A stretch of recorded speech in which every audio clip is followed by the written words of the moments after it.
भारतामध्ये लोकशाही असा आहे असं आपण मानतो, परंतु या लोकशाहीमध्ये आंदोलन सुद्धा करता येत नाही अशी अवस्था साधारणपणे. मग कुठलेही आंदोलन असू दे, आता दिल्लीतलं आंदोलन असू दे किंवा शक्तीपीठच्या संदर्भातने शेतकऱ्यांनी केलेलं आंदोलन असू दे, महागाईच्या विरोधात केलेलं आंदोलन असू दे किंवा सरकारच्या विरुद्ध जो बोलेल त्याला बोलताच कामा नये अशा पद्धतीची दक्षता घेतली जाते. मला वाटते लोकशाहीला घातक आहे. बोलण्याचा अधिकार घटनेनं सगळ्यांना दिलेला आहे, आंदोलन करण्याचा अधिकार दिलेला आहे. सरकारची ही दडपशाही जास्त दिवस चालणार नाही. ज्या पद्धतीनं त्या पॉप्युलर जनता पार्टीला तरुणांचा प्रतिसाद मिळाला त्यानंतर आता हे आंदोलन करू दिलं जात नाही, काय नेमके परिणाम नाही, देशातल्या युवक आणि युवतींचा आक्रोश आहे. तो आक्रोश त्यांनी सोशल मीडियाच्या माध्यमातून मांडण्याचा प्रयत्न केला. 15 वर्षापूर्वी 20 वर्षापूर्वी रस्त्यावर लोक यायचे, परंतु आज सोशल मीडियाचा प्लॅटफॉर्म मिळाला आहे आणि त्या प्लॅटफॉर्ममधून आपल्या व्यथा मांडण्याचा प्रयत्न या ठिकाणी केला जातो. याचा अर्थ किती अवस्था बिकट आहे युवक आणि युवतींची हे साधारणपणे यातून दिसून येतं. राज्याच्या पोलीस दलाला अधिकारी कर्मचाऱ्यांना सायबर क्राईमच्या विरोधात ते अडकलेले आहेत. हजारो कोटी रुपयांचे पैसे त्यामध्ये गुंतलेले आहेत. त्या गृहखाती खर्च आहे. काय करतात नेमकं खातं आणि पोलीस स्वतःचं संरक्षण करू शकतात? नाही, मला वाटते पोलिसांनी जनतेला संरक्षण द्यावं अशी अपेक्षा आहे. त्याच पोलिसांनी क्रिप्टो किंवा या ऑनलाईन सगळ्या इन्व्हेस्टमेंटमध्ये त्यांचे पैसे त्यांनी घातले असतील तर ते दुर्दैवी आहे. त्यांनी ते करायला नको पाहिजे होतं. मुळात त्यांच्यावर गृह खात्याचा वचक आहे का त्याबद्दल शंका निर्माण होते. आणि तिसरा विषय, या पोलिसांनी ज्यांनी पैसे गुंतवलेत आणि फसले गेले आहेत त्यांनी कृपा करून तक्रार दाखल करावी. किमान या राज्यामध्ये कळेल की फसवणारी माणसं जनतेला फसवतातच, परंतु पोलिसांना सुद्धा घाबरत नाहीत आणि त्याचा पर्दाफाश केला पाहिजे. त्या दृष्टीने माझी पोलीस बंधूंना विनंती आहे की आपण पुढे येऊन त्या तक्रारी नोंद कराव्यात. भले आपल्यावर काही डिपार्टमेंटच्या गोष्टी त्या ठिकाणी येतील, परंतु शेवटी तुमच्यावर अन्याय झाला असेल तर तुम्ही त्याच्या विरुद्ध आवाज उठवला पाहिजे अशी माझी भूमिका आहे. विधान परिषदेच्या 6 जागा बिनविरोध झालेल्या आहेत. आपल्याला निवडणूक होणार आहे. ज्या बिनविरोध झाल्या त्याबद्दल काय सांगाल? कारण विरोधकांकडून सत्ताधाऱ्यांकडून सांगितलं जाते महायुतीकडून की महाविकास आघाडीकडे संख्याबळ नाही, मताचं गणित जमत नसल्यामुळं महाविकास आघाडीच्या उमेदवारांनी मागायला. ज्या महाविकास आघाडीच्या उमेदवारांनी फॉर्म भरले त्यांना त्याचवेळी माहीत होतं की या गणितामध्ये आम्ही मागा आहोत. तरी देखील लोकशाहीमध्ये निवडणूक लढली गेली पाहिजे. आपण महाराष्ट्रामध्ये बघितलं, महानगरपालिका, नगरपालिका, नगरपंचायत, जिल्हा परिषदमध्ये फक्त विद्यमान सत्ताधारी पक्षांचे सदस्य बिनविरोध निवडून आले. म्हणजे दबावाचं एक राजकारण, पोलीस बळाचा वापर आणि पैशाचा वापर या सगळ्याला बळी पाडायचं काम सत्ताधारी मंडळी या ठिकाणी करतायत. मला वाटतंय एक चुकीचा पायंडा या महाराष्ट्र. निकाल काही लागू दे ना, तुम्हाला काळजी काय होती एवढी? खतखत जी होती महायुतीतली ती कदाचित बाहेर पडली असती गुप्त मतदानातून. त्या धास्तीपोटी या निवडणुका दबावानं पोलीस बळाचा वापर करून किंबहुना पैशाचा आमिष दाखवून या माघारी घेतल्यात असं आमचं ठाम मत या ठिकाणी. नाही तर फॉर्म भरणाऱ्यानं मग सह्या का केल्या? 10 सह्या घेऊन फॉर्म भरले कशासाठी? एबी फॉर्म शिवसेना असू दे, राष्ट्रवादी असू दे किंवा काँग्रेस असू दे यांचे अधिकृत उमेदवार म्हणून तुम्ही आलात कशासाठी? ज्यावेळी तुमची मानसिकता होती की आकडेवारी आपल्या बाजूला नाही तरी देखील मी लढायला तयार आहोत, ही भूमिका 6 उमेदवारांनी घेतली आणि आता यू टर्न घेतला. याचा अर्थ दबाव आणि पैशाचा आमिष, याच्या पलीकडे काही नाही. पण आता या विधान परिषद निवडणुकीची अवस्था वारांगणांना वेशांना लाजवेल अशी झाली अशा पद्धतीने वक्तव्य विजय वडेट्टीवार नाही, वस्तुस्थिती आहे ना. म्हणजे आज निवडणुका होऊच द्यायच्या नाही, बिनविरोधच निवडणूक करायची. तुमची खतखत, तुम्हाला एवढा बहुमताचा कॉन्फिडन्स होता तर निवडणुका होऊ द्यायला पाहिजे होत्या.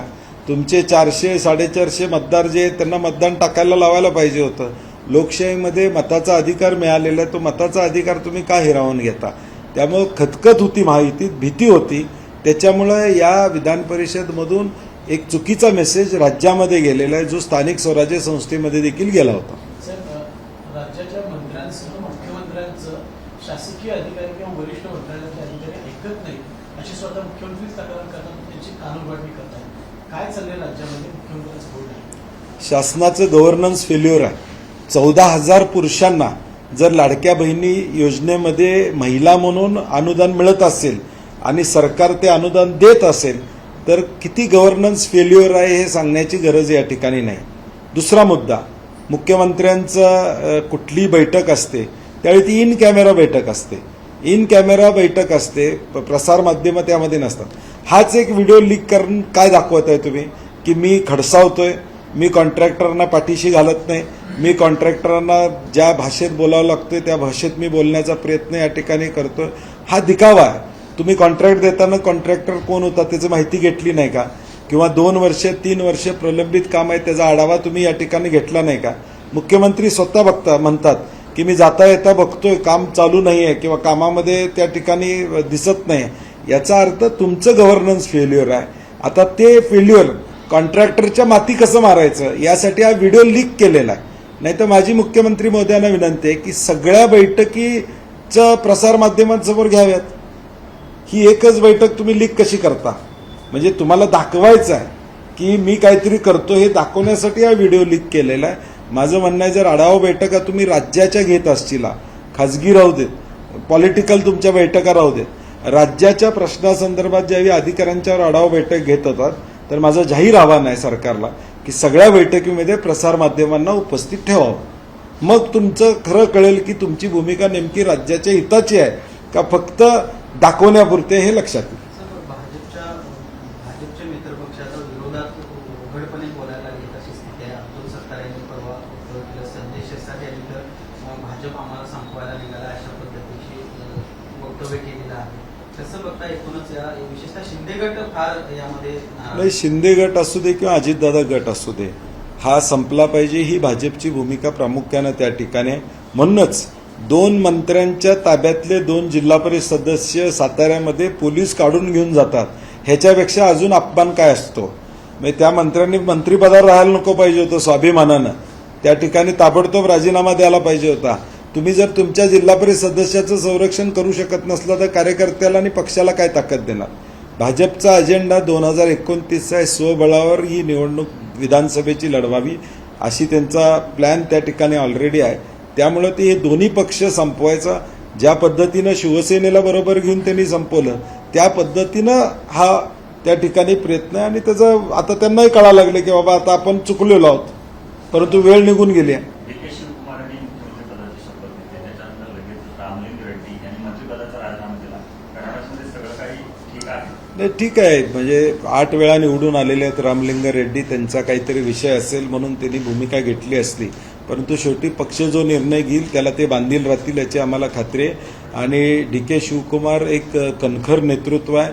या कर्नाटकमध्ये सिद्धरामय्यांच्या बरोबर या ठिकाणी राज्यामध्ये सत्ता आणण्यामध्ये त्यांचा सिंहाचा वाटा राहिलेला आणि म्हणून राहिलेल्या 2 वर्षामध्ये निश्चितपणे काँग्रेसला पुन्हा सत्तेत आणण्याची ताकद सामान्य माणसांच्या जीवावर DK शिवकुमारांच्यात आहे. त्यामुळं काही अडचण त्यामध्ये तिथं कुठलीही येणार नाही. आम्हाला जर स्वीकारणार नसेल तर सतेज पाटील आम्हाला लांबचे नाहीत असं एक वक्तव्य शिवाजी पाटील यांनी केलेलं आहे कोकण निवडणुकीच्या राज्याचे मुख्यमंत्र्यांची निकट होते.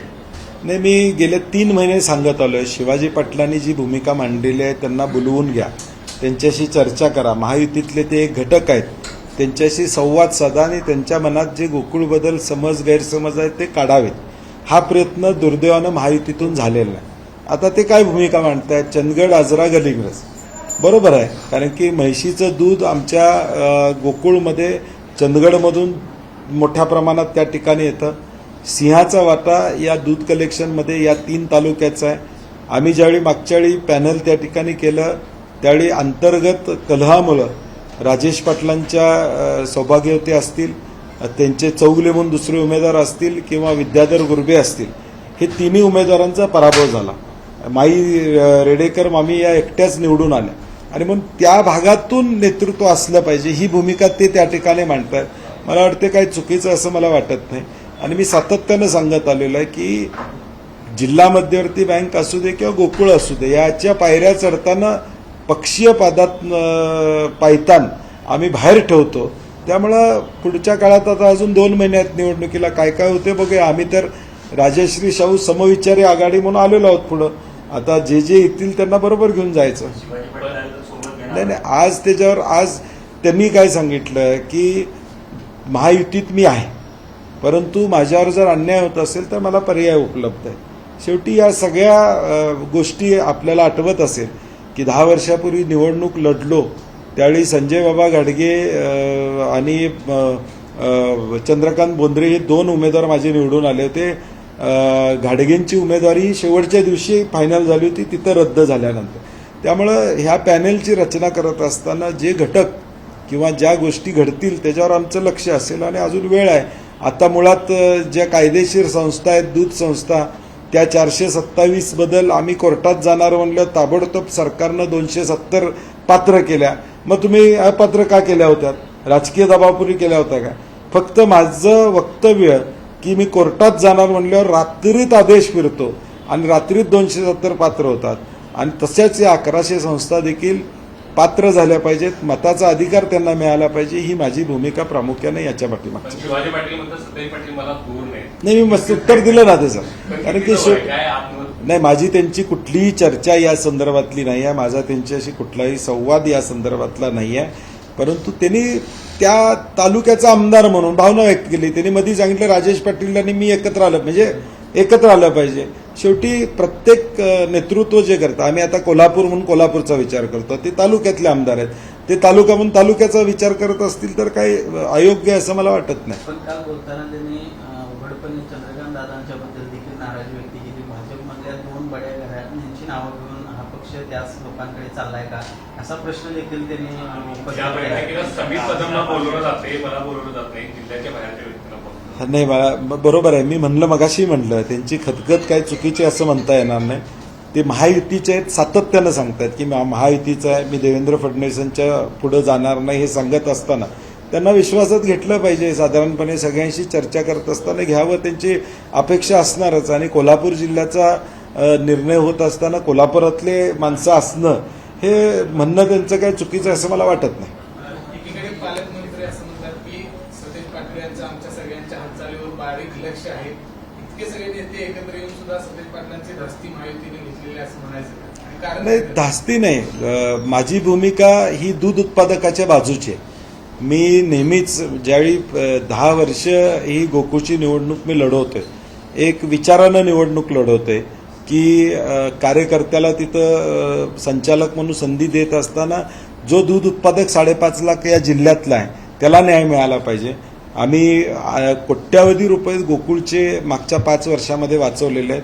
12 ते 14 रुपयाचा दर जास्त दिलेला आहे आणि म्हणून दूध उत्पादकांची धास्ती त्यांना आहे, माझ्या धास्तीपेक्षा दूध उत्पादकांची धास्ती आहे. शिवाजीराव पाटील आणि प्रकाश बेलवडे नेहमी म्हणतात की गोकुळ नंतर आम्ही जिल्हा बँकेत लक्ष घालणार, तर हेच लक्ष वारणेत सुद्धा घालणं गरजेचं आहे. नाही, मी वैयक्तिक कोणावर बोलणार नाही, कारण की शेवटी जिल्हा बँक ही जिल्ह्याची बँक आहे.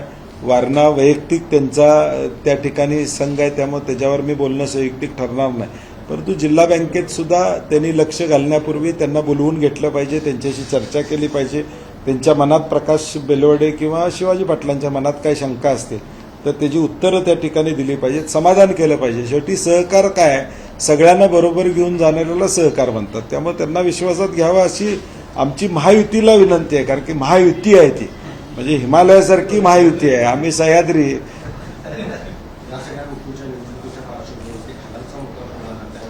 त्याच्यावर बोलले मी परवा, त्याच्यावर मागच्या वेळी पण बोलले की गोकुळचा ब्रँड टेकला पाहिजे, भूमिका आहे.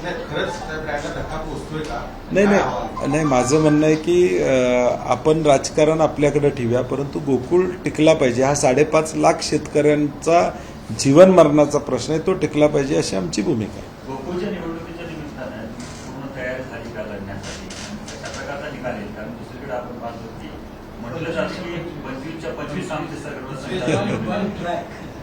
असं महानगरपालिकेला पण म्हणलं गेलं होतं की काँग्रेसचे 5-7 माणसं येतील. तब्बल 34 माणसं कोल्हापुरातल्या स्वाभिमानी जनतेनं निवडून दिलेले आहेत आणि हा निर्णय दूध उत्पादक घेणार आहेत की बाबा कुणाचे 25 निवडून आणायचे, कुणाची किती निवडून आणायचे. आता हळूहळू लक्षात येईल लोकांच्या देखील की बाबा जे वक्तव्य करतायत त्यांनाही अंदाज येईल की उद्याच्या भविष्यकाळात काय घडणार आहे जिल्ह्यामध्ये.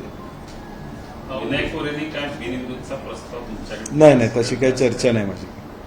राज्य सरकारने काल एक निर्णय घेतला की जे मराठ्याला ते ओबीसी विद्यार्थ्यांना देण्याचं तांत्रिक जी आर काढतात नाही, मला वाटतं आता कायदेशीर बाबीत तो टिकला पाहिजे या दृष्टीनं सरकारनं प्रयत्न केला अभिप्रेत आहे. नाहीतर आंदोलन पुकारलं की सरकार जागं होतं. तो पण मराठ्यांची आठवण सरकारला या ठिकाणी येत नाही. आंदोलन पुकारलं गेलं, अधिवेशन आलं गेलं की मराठा समाजाची आठवण येते, धनगर समाजाची आठवण येते, ओबीसी समाजाची आठवण सरकारला येते आणि आंदोलन किंवा अधिवेशन संपलं की ते विसरतात. त्यामुळे जे निर्णय घेतील ते कोर्टात टिकले पाहिजेत आणि मराठा समाजाला न्याय मिळाला पाहिजे अशी आमची भूमिका. आज शिवराज्याभिषेक सोहळा संपन्न होते. राज्यातले जी किल्ले आहेत ती युनेस्कोची यादीत गेलेली पाहायला मिळतात. दुसरं म्हणजे शिवप्रेमी अपेक्षा व्यक्त करतायत की गडावरची दारूबंदी आहे त्याची अंमलबजावणी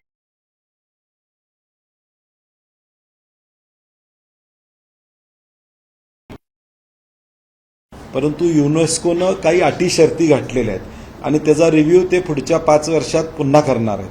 त्यावेळी त्यांनी घातलेल्या अटी शर्ती आहेत, त्या अटी शर्तीचं पालन केले का हे देखील बघणं गरजेचं आहे. त्याच्यासाठी सरकारनं युनेस्कोमध्ये आलो म्हणून पाठ स्वतःची ठोपटून घेतली, परंतु ते टिकण्यासाठी काय करणार आहेत हे दिसत नाही. कारण की गड किल्ल्यासाठी आम्ही आकडेवारी आतापर्यंत ऐकली, 1000 कोटी, 5000 कोटी, 10,000 कोटी अशा अनेक घोषणा आम्ही ऐकल्या.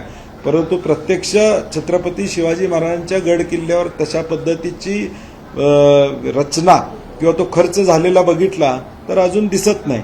आता रायगड प्राधिकरणाचे अध्यक्ष संभाजीराजे आहेत, त्यांनीच खतखत व्यक्त केली होती की रायगडवर सुद्धा काही गोष्टी या ठिकाणी घडताना दिसत नाहीत. मग किती वर्ष फक्त तुम्ही निवडणुकांपुरतं हे महायुतीचे लोक छत्रपती शिवाजी महाराजांचा वापर करतात, बाकी त्यांच्या मूळ उद्देश या गडकिल्ल्यांसाठी नाही आहे. शक्तीपीठ रद्द करा आणि सगळे पैसे वळवा गडकिल्ल्यांसाठी. सगळे गडकिल्ले पुढच्या 5 वर्षात प्रत्येक किल्ल्याला 500-500, 1000-1000 कोटी रुपये द्या आणि 50,000 कोटी रुपये गडकिल्ल्यांसाठी द्या आणि राहिलेले 50,000 कोटी रुपये ह्या सगळी जी देवस्थान आहेत त्यांना 2-2, 3-3 हजार कोटी रुपये द्या. म्हणजे मग कळेल की भावनांची खरी काय. 9